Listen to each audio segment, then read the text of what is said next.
Kim Albright is flying above skies of the Tennessee Valley. Here is another aerial look at what we're seeing. This is a live camera shot. The pictures that you're seeing this morning with Kim Albright are live pictures. These were not taken earlier. These are taken right now. You can see traffic is moving very slowly. That is, of course, the area that we've been talking about, the Waterford apartment complex area, the shopping center that we see there, the rubble that's been left behind. I believe, Adrian, that is the school. Is it not the business? The larger building that is standing tallest is the former Westbury Theater, and yes, that's what you're seeing there. Now, this appears to be over at what called Country Club Apartments, right, directly across the street from there. See the cars mangled and of course, many of those cars belong to volunteers who are in there for rescue operations right now. What we're seeing right now is the top of Country Club Apartments, and Chateau, is a Chateau that's further back to the left there, apparently not bothered. But that's part of a Country Club apartment building right there. What we're looking at is Airport Road looking back toward Whitesburg.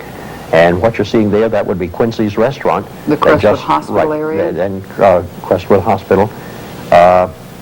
That is looking along the rows of the apartment complex back there behind the shopping center we just saw a moment ago before Kim moved. Right.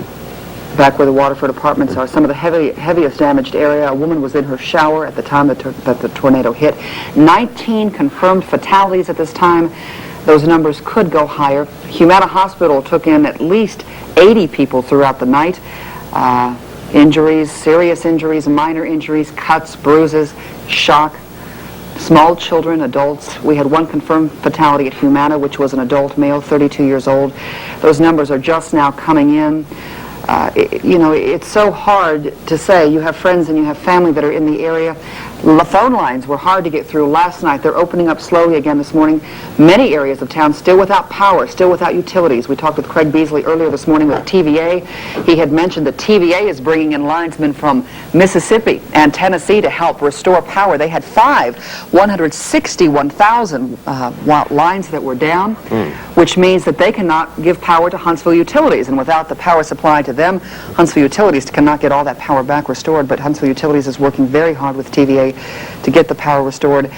It will be months, possibly years, before some of these communities will be built back up and look the way they looked before yesterday afternoon at 4:30. Much of the Airport Road area looks like a war zone, and that's where Don Phelps joins us live.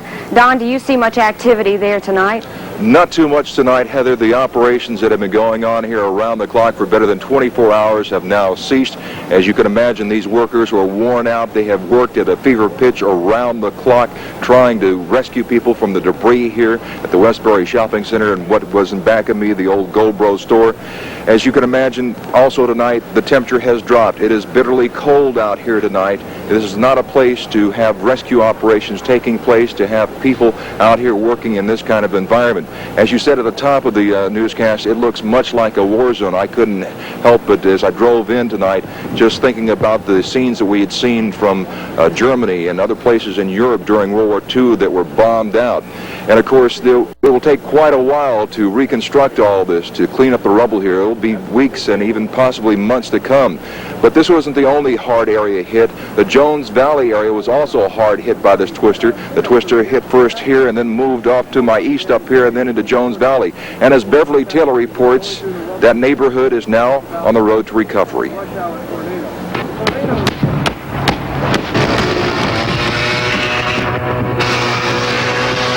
This will be a very prominent sound in the Jones Valley community for quite some time.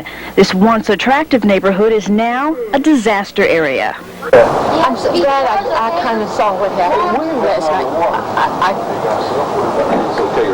I couldn't have tasted it this morning had I not seen it last night. Yeah, but I knew it was awful. Yeah, I bought a tennis racket yesterday. Oh, did you? It's okay.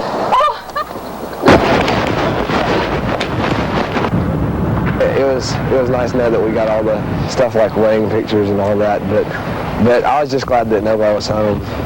Many Jones Valley residents and curious onlookers are just walking through the neighborhood, not believing what they see. It's devastating. I mean, you got to be down here to see it, really. This is, some of the houses are completely gone. People are completely homeless. Most of the trees are gone now.